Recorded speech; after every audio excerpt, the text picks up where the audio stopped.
नमस्कार मित्रों। आज क्लास 9th के सम्मुख पहली बार एक चैप्टर लेकर उपस्थित हूँ। उस चैप्टर का नाम है फ्रांसीसी क्रांति। सबसे पहले आप लोगों को बता दूं कि कक्षा 9वीं में 4 बुक है,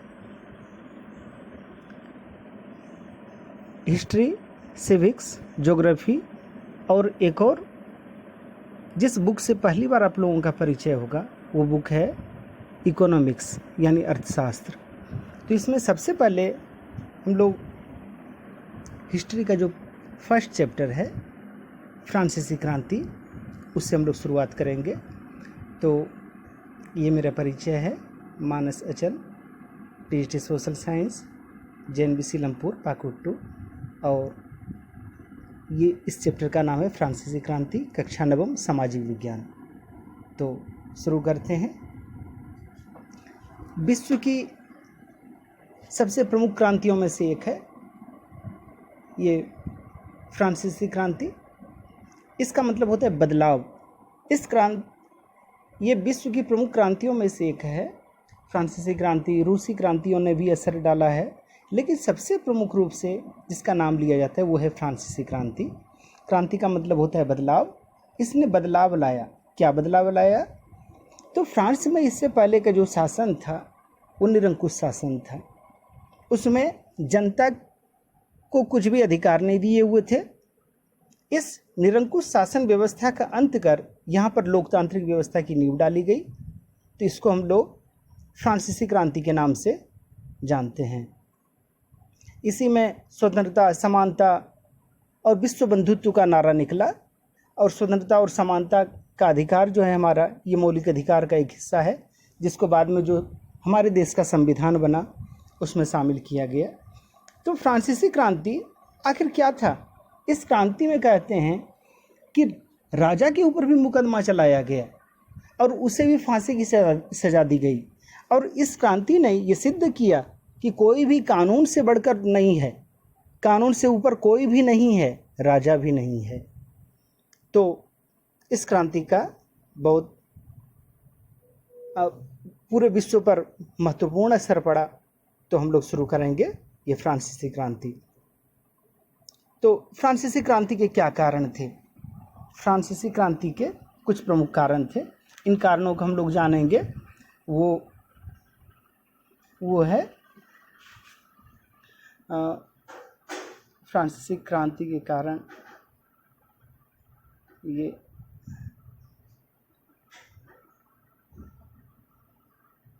फ्रांसीसी क्रांति के जो कारण थे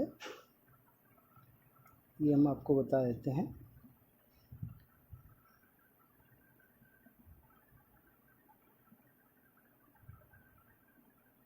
फ्रांसीसी क्रांति के जो प्रमुख कारण थे वो उन कारणों को ये जैसे है, ये राजनीतिक कारण है ना। अलग अलग कारणों से हम लोग जानेंगे फ्रांसीसी क्रांति के कारणों को। राजनीतिक कारण, आर्थिक कारण जिसको वित्तीय लिखा हुआ है, सामाजिक कारण, धार्मिक कारण, और इसके अलावा दार्शनिक कारण, और एक उस समय की तात्कालिक घटना जो थी वो, उन कारणों पर हम लोग चर्चा करेंगे। तो हम लोग शुरू करते हैं। तो फ्रांसीसी क्रांति के राजनीतिक कारणों में यहाँ पर इस समय फ्रांस में बुर्बो राजवंश का शासन चल रहा था यहाँ, और इस समय शासक थे लुई 16वां। और जब उनका राज्यारोहण हुआ था उसमें उनकी उम्र सिर्फ 20 साल की थी, और ये राजा अनुभवहीन था। इन्हें शासन कार्य चलाने का कोई विशेष अनुभव नहीं था। इसका विवाह ऑस्ट्रिया के राजकुमारी मेरी एंटोनियत से हुआ था, जो काफ़ी सुंदर थी। और क्या था कि काफ़ी खर्च करके इनके दादाजी लुई 14 फ्रांस के शासक को लुई के नाम से जाना जाता था। तो लुई 14 ने वर्साय का शीश महल तैयार किया था, और काफ़ी शान शौकत के साथ ये रहते थे। लाखों दास दासियाँ इनकी सेवा में लगे हुए रहते थे। तो ये था राजनीतिक कारण। फिर इसके अलावा सामाजिक कारणों को लें तो फ्रांस का समाज 3 स्टेट में 3 वर्गों में बटा हुआ था। फ्रांसीसी समाज 3 स्टेट्स में बटा हुआ था और ये थे ये कौन कौन से थे। जो प्रथम स्टेट था ये देखिए, इसमें 2 स्टेट में, प्रथम में कुलीनबर्ग और दूसरे में आते थे पादरी वर्ग, है ना। कुलीनबर्ग अपने यहाँ के जमींदार वर्ग को कह सकते हैं और दूसरा सब पादरी वर्ग जो ब्राह्मण वर्ग कहलाता था। तो इन सब को कुछ विशेष अधिकार मिले हुए थे और वो विशेष अधिकार था कि इन्हें करों से छूट प्राप्ति थी और उल्टा ये टैक्स वसूल भी सकते थे। इसके अलावा प्रथम वर्ग और द्वितीय वर्ग के अलावा एक और तीसरा वर्ग भी था जिसको थर्ड स्टेट कहा जाता था, वो था मध्यम वर्ग। ये पादरी वर्ग चर्च पर इनका अधिकार होता था और ये धार्मिक कर भी वसूलते थे। इसके अलावा यदि आर्थिक कारणों की बात की जाए, फ्रांसीसी क्रांति के आर्थिक कारणों की, तो इस समय फ्रांस का राजकोष बिल्कुल खाली था और इनके ऊपर और बहुत सारी फिजूल खर्ची चल रही थी। लाखों दास दासियाँ यहाँ पर रखे गए थे, तो फ्रांस का राजकोष बिल्कुल खाली था और फ्रांस का एक शत्रु था, वो था ब्रिटेन या इंग्लैंड जिसको कहते हैं। तो इंग्लैंड के शासन में एक अमेरिका देश था और अमेरिका ये आज़ादी के लिए परेशान था, छटपट था। तो अमेरिका की स्वतंत्रता में फ्रांस ने काफ़ी मदद की, जिसकी वजह से उसके ऊपर 10 अरब लिब्रे फ्रांसीसी मुद्रा का कर्ज इसके ऊपर और जुड़ गया और कुल 12 अरब लिब्रे का बोझ चढ़ा हुआ था। तो इस प्रकार की स्थिति थी, खजाना बिल्कुल खाली था। धार्मिक कारणों में भी ये कहें कि पादरी वर्ग, जैसे अपने यहाँ पे ब्राह्मण वर्ग हैं, तो पादरी वर्ग को कुछ विशेषाधिकार हासिल थे। ये टाइथ क्या था? ये आमदनी का 10वां हिस्सा, 10th हिस्सा। ये टाइथ क्या होता था? ये मध्यम वर्ग से वसूल किया जाता था, लेकिन अब मध्यम वर्ग इसके लिए तैयार नहीं था। अब वो पहले से ही बहुत ज़्यादा वो परेशान हो चुका था। तो इस प्रकार की ये उनकी स्थिति थी। आर्थिक कारणों में और यदि बात करें तो फ्रांस की आबादी बढ़ चुकी थी और काफ़ी स्थिति खराब थी और लोगों को रोज़गार नहीं था, रोजी रोटी के अच्छे साधन नहीं थे। इन कारणों से लोग भी काफ़ी परेशान हो रहे थे। तो ये सब आर्थिक कारण था। इसके अलावा मध्यम वर्ग का भी उदय हुआ। मध्यम वर्ग काफ़ी तेज़ी के साथ उभर रहा था और बहुत सारे जगहों मध्यम वर्ग में कौन कौन से वर्ग आते थे? थर्ड स्टेट में ये प्रशासनिक सेवा में लगे हुए थे लोग थे, वकील थे और टीचर थे और भी विभिन्न कार्यों में लगे हुए थे। और इसके अलावा एक और प्रमुख कारण था क्रांति का, वो था दार्शनिक कारण। यानी दार्शनिकों ने भी अपने विचार लिख करके क्रांति के प्रति अपना समर्थन व्यक्त किया। इसी प्रकार एक दार्शनिक थे जॉन लॉक। इन्होंने कहा कि राजा के पास कोई दैवी अधिकार नहीं होता है। जनरली कहा जाता है कि राजा जो है ईश्वर के समतुल्य माना जाता है, लेकिन ऐसी कोई बात नहीं थी। लॉक ने कहा कि राजा के पास कोई दैवी अधिकार नहीं होते हैं। इसी प्रकार रूसो एक प्रमुख फिलॉसफर थे, जीन जैक्स रूसो। इन्होंने एक बुक लिखी थी सोशल कॉन्ट्रैक्ट या सामाजिक अनुबंध के नाम से। तो इसमें उन्होंने लिखा कि मनुष्य स्वतंत्र पैदा होता है, लेकिन यहाँ पर वो हर जगह बंधनों से जकड़ा हुआ है। एक और प्रमुख दार्शनिक थे मोंटेस्क्यू। उन्होंने द स्पिरिट ऑफ लॉज लिख करके अधिकारों के बंटवारे की बात की। सत्ता का बंटवारा होना चाहिए, विभाजन किया जाना चाहिए, कार्यपालिका, विधायिका, न्यायपालिका किसी एक के ही पास ये सारे अधिकार नहीं होने चाहिए, और यदि एक के पास ही वो अधिकार होता है तो इसका मतलब राजा निरंकुश है, तब वो शासन अच्छे तरीके से नहीं चल पाएगा। तो इन सभी कारणों से क्या हुआ कि क्रांति की स्थिति लगभग तैयार हो गई थी। तो इसी बीच में कुछ घटना हुई जिसने क्रांति को हवा दे दी, और वो क्रांति का जो तात्कालिक कारण था, तात्कालिक कारण क्या था? हम लोग जानते हैं कि फ्रांस का राजकोष बिल्कुल खाली हो गया था। इस कंडीशन में अच्छा, वहाँ के पुराने नियम के अनुसार तीनों वर्गों की प्रतिनिधि सभा, यानी ये कहें कि पार्लियामेंट उनकी बुलाई जाती थी, तो तीनों की सम्मिलित पार्लियामेंट को स्टेट्स जनरल कहा जाता था। इसमें पुराने परंपरा के अनुसार 3 स्टेट थे, जैसा कि हम लोग पहले ही पढ़ चुके हैं। 3 स्टेट्स कौन कौन से थे? वो थे फर्स्ट स्टेट कुलीनबर्ग, द्वितीय सेकंड स्टेट पादरी वर्ग, और थर्ड स्टेट में मिडिल क्लास मध्यम वर्ग के लोग थे। तो पहले ये होता था 2 स्टेट्स मिल जाते थे और कोई भी प्रस्ताव 2:1 के अनुपात से पारित हो जाता था।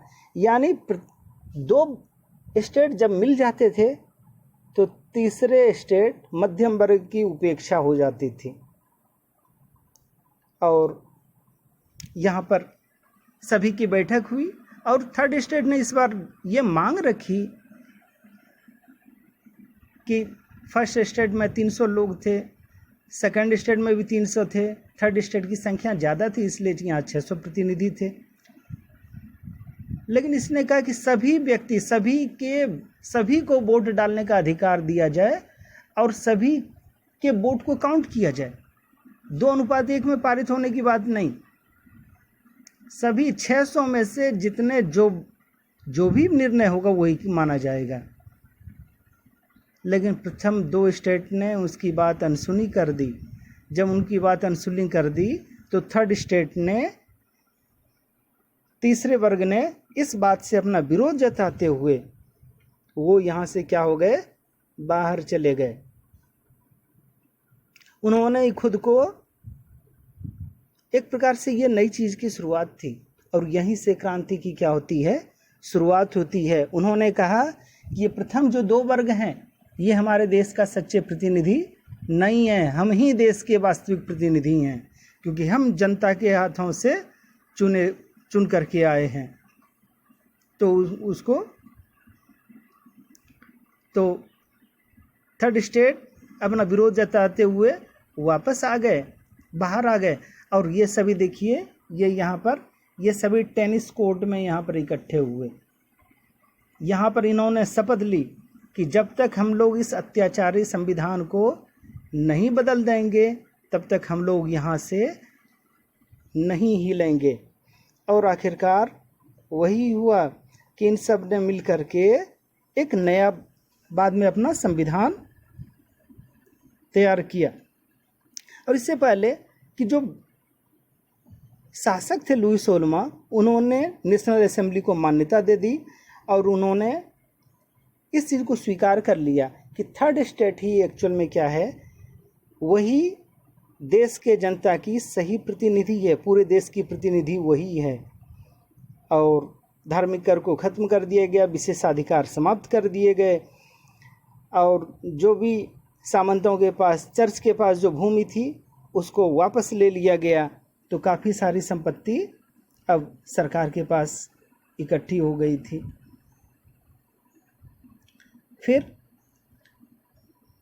जो नेशनल असेंबली ने अपना संविधान 1791 में तैयार कर लिया, तो इसमें सभी लोगों से मतलब इस प्रकार सभी लोगों को आज़ादी नहीं थी, लेकिन सभी संपत्तिवान पुरुषों को, महिलाओं को भी नहीं, वोट देने का अधिकार दिया गया।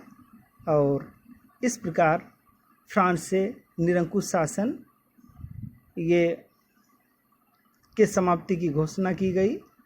तो फिर इसी क्रम में सभी लोगों को अधिकार भी दिए गए, जिसको पुरुष और नागरिक अधिकार घोषणा पत्र कहा गया। इसमें देखिए ये अधिकारों का ये घोषणा पत्र ये तैयार किया गया है।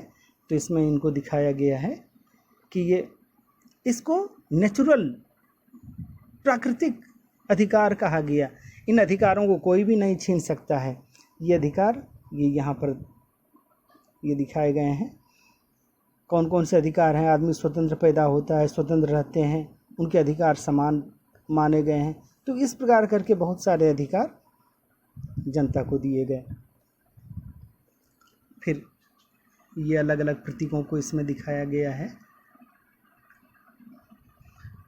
फिर इसके बाद क्या होने लगा कि अब फ्रांस में जो स्थिति हो गई थी उससे ये पड़ोसी देश जो भी थे, डेनमार्क, ऑस्ट्रिया, प्रशा, ये सारे के सारे जो है अब चिंतित होने लगे। उन सबको लगने लगा कि फ्रांस के राजा के साथ में बहुत बुरा किया गया है। अब उन सब ने मिल करके फ्रांस पर आक्रमण करने की सोची। इस स्थिति में क्रांतिकारियों ने, देश के जो क्रांतिकारी थे, विभिन्न वर्गों के जो लोग थे, इन्होंने उस स्थिति से मुकाबला करने की सोची। और इस समय जो फ्रांस का शासन जैकोबिन क्लब के हाथों में था। इस जैकोबिन क्लब ने कुछ प्रमुख सुधार किए। उसने था कि वो नए ड्रेस सिस्टम को लाया गया और काफ़ी सारे बदलाव किए। मुख्य रूप से मध्यम वर्ग के ही लोग थे इसमें। फिर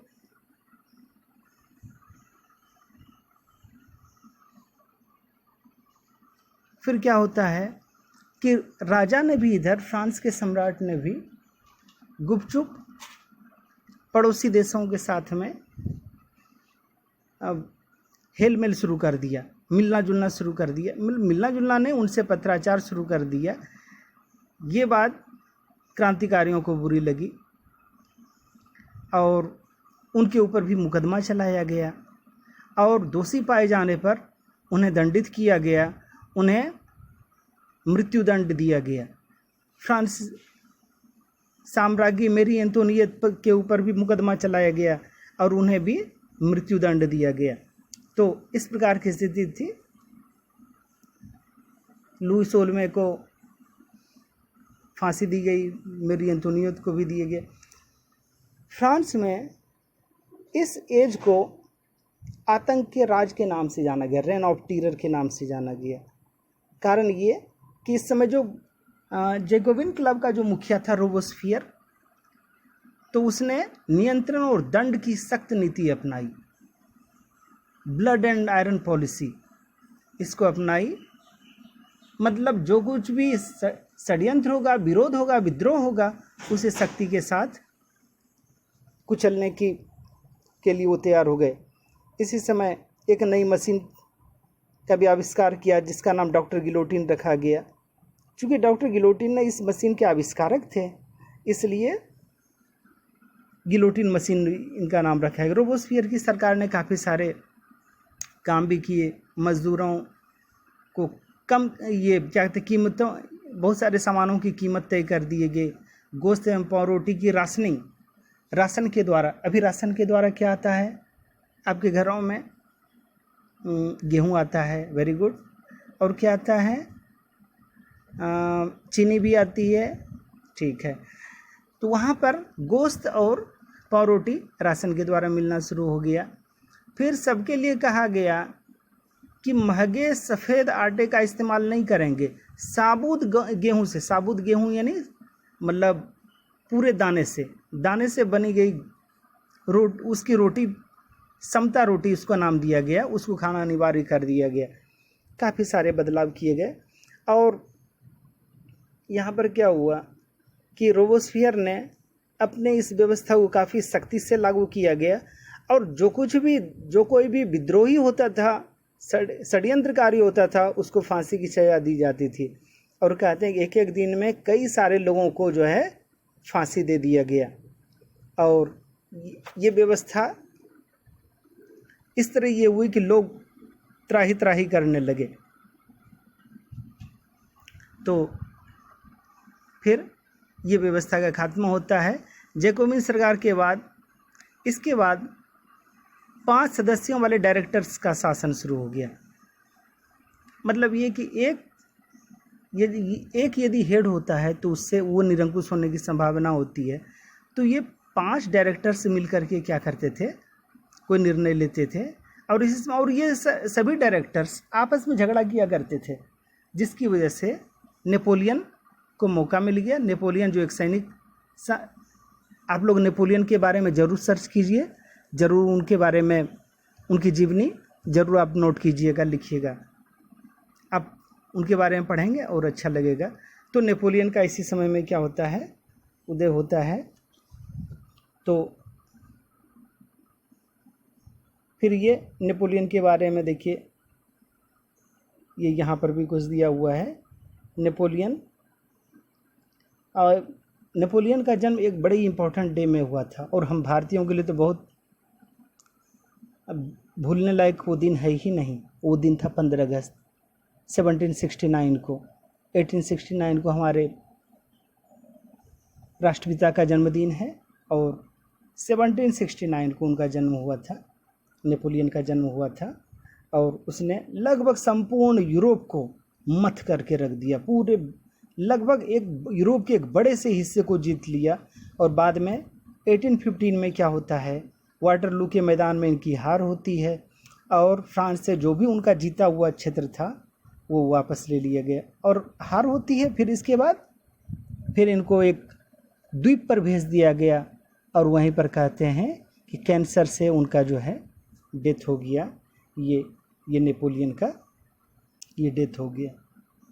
तो इसके बाद क्या हुआ, इसके बाद ये कहते हैं कि क्या महिलाओं के लिए भी क्रांति हुई। तो इस महिलाओं की क्या स्थिति थी, तो महिलाओं की स्थिति कुछ विशेष नहीं थी। महिलाएं पहले अपना जो घरेलू काम होता है वो सभी करती थी। महिलाएं जीविका निर्वाह के काम करती थी, सिलाई बुनाई, कपड़ों की धुलाई के काम करती थी, बाजार से फल फूल सब्जियां लाती थी। तीसरे स्टेट की बहुत कम लड़कियों को पढ़ने लिखने का अवसर मिल पाता था। जब क्रांति की शुरुआत हुई तो महिलाओं को भी उम्मीद थी कि उनके अधिकार मिलेंगे। महिलाओं ने भी अपने क्लब बना करके अपने लिए अधिकारों की मांग की, लेकिन महिलाओं को कुछ विशेष अधिकार मिले नहीं। यहाँ पर जो क्रांतिकारी सरकार थी, रोबेस्पियर की क्रांतिकारी सरकार, इन्होंने महिलाओं के जीवन में सुधार लाने के लिए कुछ प्रयास किए।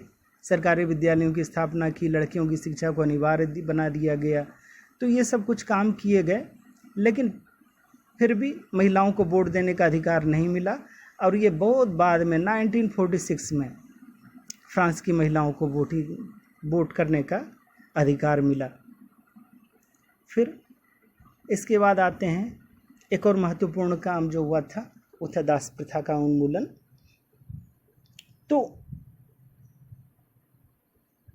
कुछ लोग दासों का व्यापार करते थे।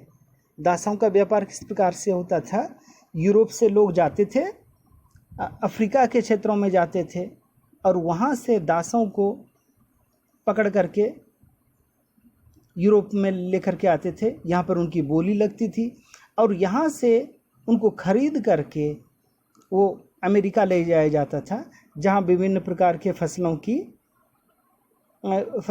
को तैयार किया जाता था, उगाने के लिए भेजा जाता था। और फिर वहाँ से विभिन्न देशों में अनाज, चीनी, कॉफ़ी, नील, ये सब की सप्लाई की जाती थी। बाद में इस दास प्रथा को भी अमानवीय बताते हुए इसको ख़त्म कर दिया गया। और फिर इसके बाद आते हैं कि क्रांति का क्या असर पड़ा, क्रांति ने क्या सीख दी। तो क्रांति ने, इस फ्रांसीसी क्रांति ने 1789 की जो ये क्रांति थी, इसने काफ़ी सारे बदलाव किए। वो एक जो महत्वपूर्ण चीज़ था वो थी सेंसरशिप की समाप्ति। पहले कुछ भी चीज़ जो छपाई की जाती थी उस पर राजा का नियंत्रण होता था। इस चीज़ को समाप्त कर दिया गया है ना, और इसको आज़ादी दी गई। फिर एक और है कि भाषण और अभिव्यक्ति की स्वतंत्रता मिली, और मतलब ये कि किसी को भी बोलने, अपना विचार प्रकट करने की आज़ादी है।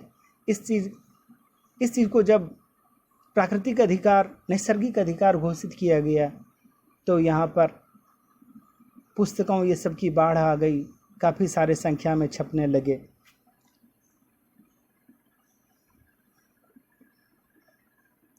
फिर इसके बाद है,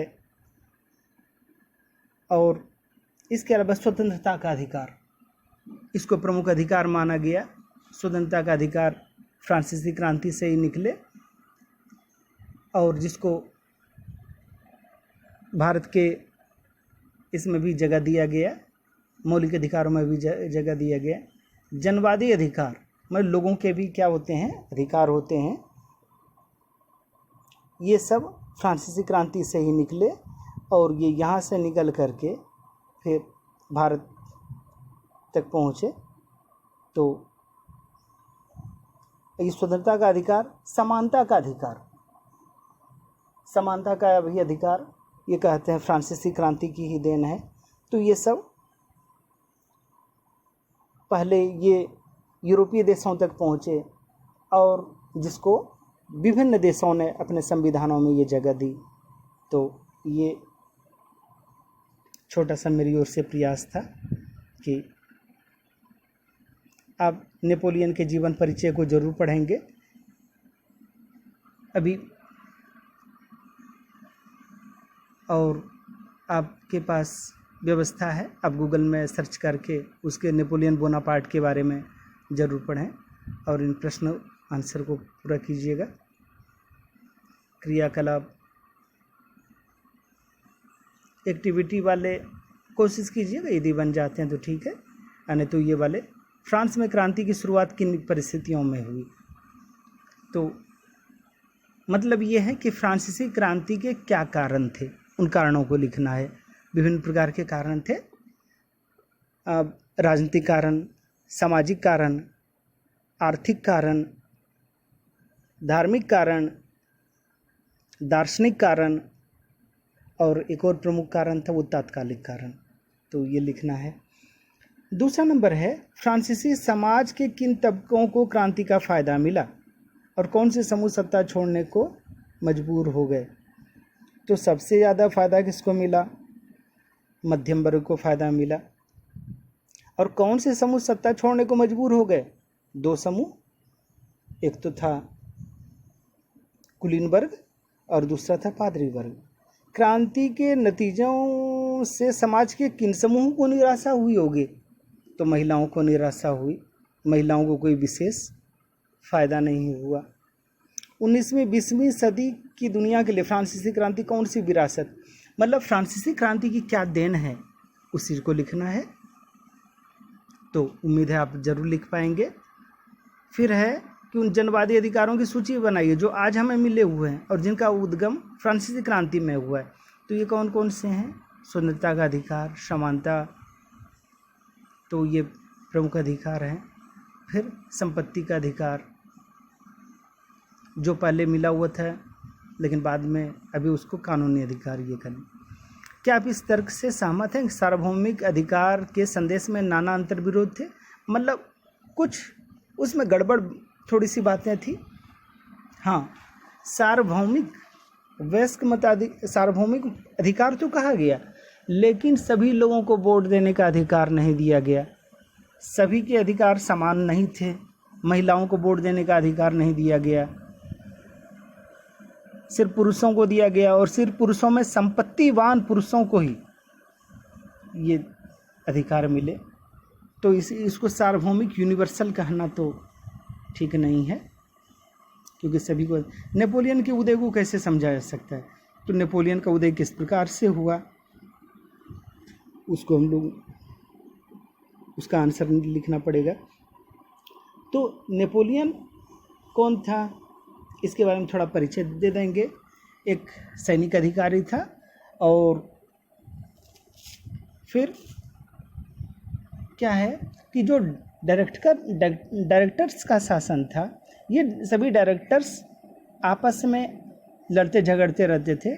तो इनके आपसी खींचतान ने सैनिक तानाशाह नेपोलियन के उदय का रास्ता प्रशस्त कर दिया।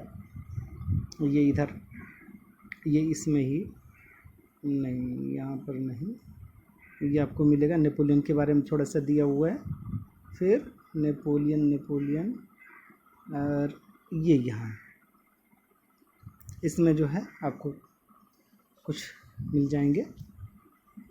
तो ये था, और फिर इस प्रकार उम्मीद है कि आप लोग प्रश्नोत्तर भी खूब अच्छे तरीके से कर लेंगे। यदि कोई परेशानी हो तो आप कमेंट करके ज़रूर बताइए, और यदि कोई परेशानी है तो फिर हम हैं बताएंगे। और यदि कुछ उम्मीद है ज़रूर लाइक कीजिए, और नहीं भी हो तो लाइक ज़रूर करें, अच्छा लगता है। और यदि कुछ सुधार आप देखना चाहें तो आप कमेंट करके ज़रूर बताएंगे। धन्यवाद।